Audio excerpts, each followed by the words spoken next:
Fala galera, tudo bem? Sou o professor Roberto Falcione, professor de História. Sejam todos bem-vindos, em nome da SAI Digital, a mais uma aula de História. Hoje o nosso tema, vamos fechar parte 2 das revoltas regenciais, em especial um tema, uma das revoltas que marcou esse período pela sua força, pela sua transformação no período regencial. Revolução Farroupilha, vamos colocar aqui na nossa lousa, ela acontece no Rio Grande do Sul.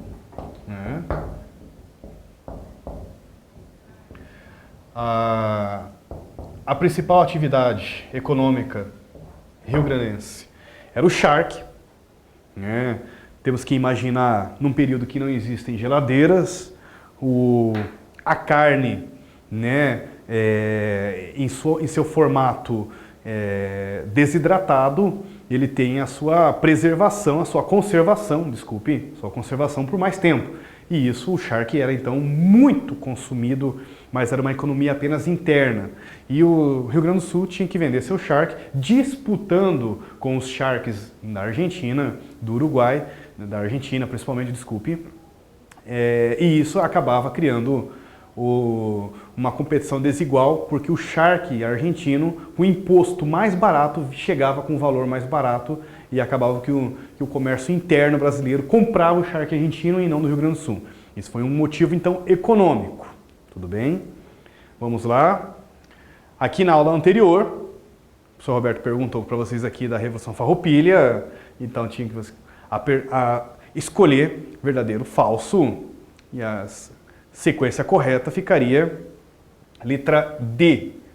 A segunda afirmativa é falsa, pois comenta sobre a diversificação. Vamos ver. Ao longo da Revolução Farroupilha, o Rio Grande do Sul tornou-se uma economia diversificada, que inclui a produção do açúcar e do café. Não.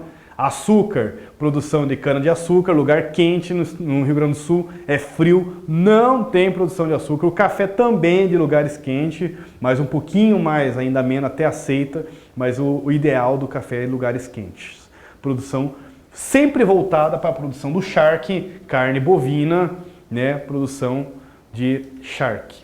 Revolução Farroupilha, 1835, atravessou então o fim do período regencial, porque em 1840 nós temos o golpe da maioridade, em 1840 nós temos o golpe da maioridade e ainda assim a revolução continuou.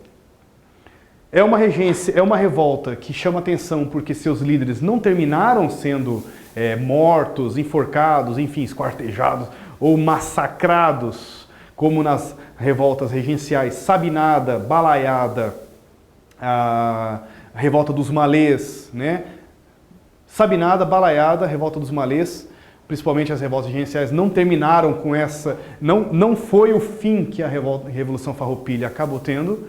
Na verdade, termina com seus líderes fazendo uma diplomacia, sendo inclusive incorporados dentro do recém-criado exército brasileiro, por serem pessoas da elite rural, são donos, charque, donos, criadores de animais, eles têm capatazes, eles têm uma força militar local que pode ser utilizada pelo exército, e foi assim que aconteceu. Então nós estamos também um reaproveitamento de forças locais, então também está outra característica aí. E por ter a participação de uma elite local, eles acabaram não tendo essa violência, eles não sendo mortos, não sendo enforcados, não sendo julgados e condenados à morte, por causa de serem elite. Essa é uma das explicações.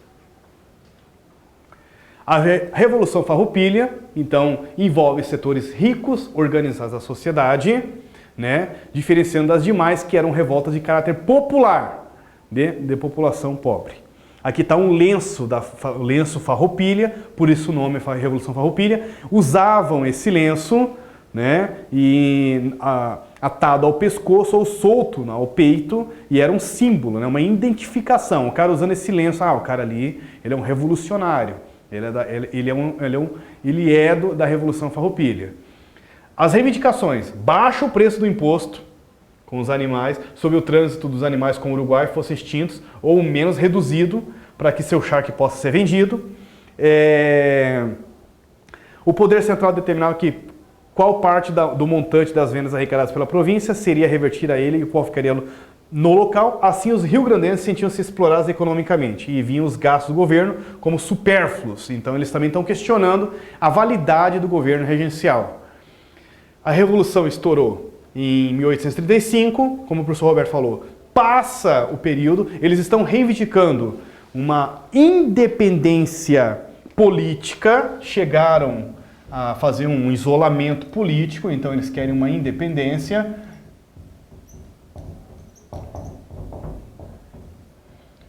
Uma independência política, mas não querem um rompimento com o Brasil.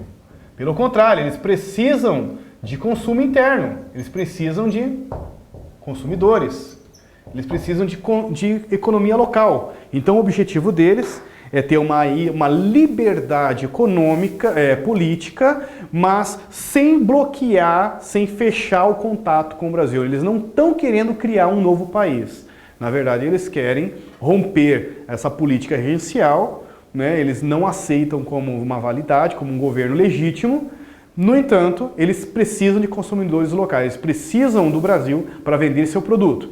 Então, eles colocam nas linhas que baixem o preço dos impostos, inclusive dos impostos colocados no charque do Rio Grande do Sul, no charque gaúcho, mas que aumentasse o preço dos impostos argentinos, uruguaio, para que o Rio Grande do Sul pudesse vender num preço de charque que fosse acessível para o brasileiro comprar e eles pudessem estimular a economia deles.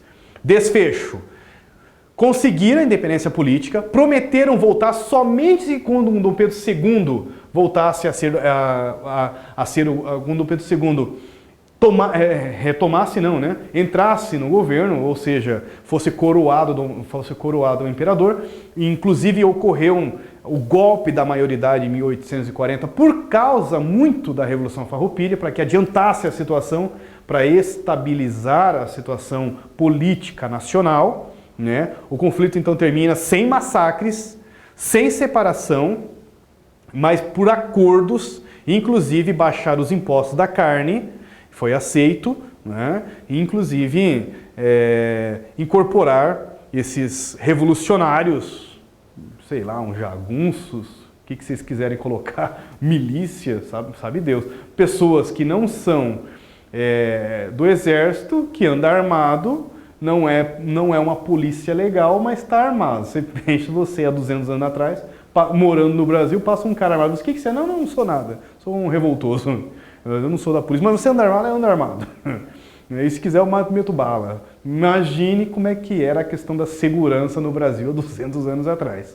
E eles, inclusive, a Revolução Farroupilha acabou adiantando o processo de implantação do Império de Dom Pedro II, a coroação, o chamado golpe da maioridade. Ele com apenas 15 anos foi coroado, né, imperador do Brasil, muito antes, no caso da sua maioridade, por causa de uma promessa de voltar, no caso, essa unidade territorial, por mais que não chegou a se separar do Brasil, mas houve uma separação política e um clima de instabilidade muito grande no período regencial.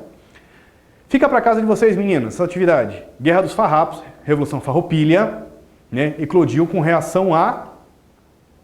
Próxima pergunta. O mais duradouro movimento rebelde do Império foi a Revolução Farroupilha, ocorrida no Rio Grande do Sul, Santa Catarina, em 1836. Após importantes vitórias sobre as tropas legalistas, os farroupilhas proclamaram a República Rio-Grandense. Olha! Na ocasião, Caxias propôs, fica aí para vocês mais uma atividade, desejar a todos vocês bom estudo, força, foco, fé, que tudo dá certo. Muito obrigado, até a próxima. Valeu!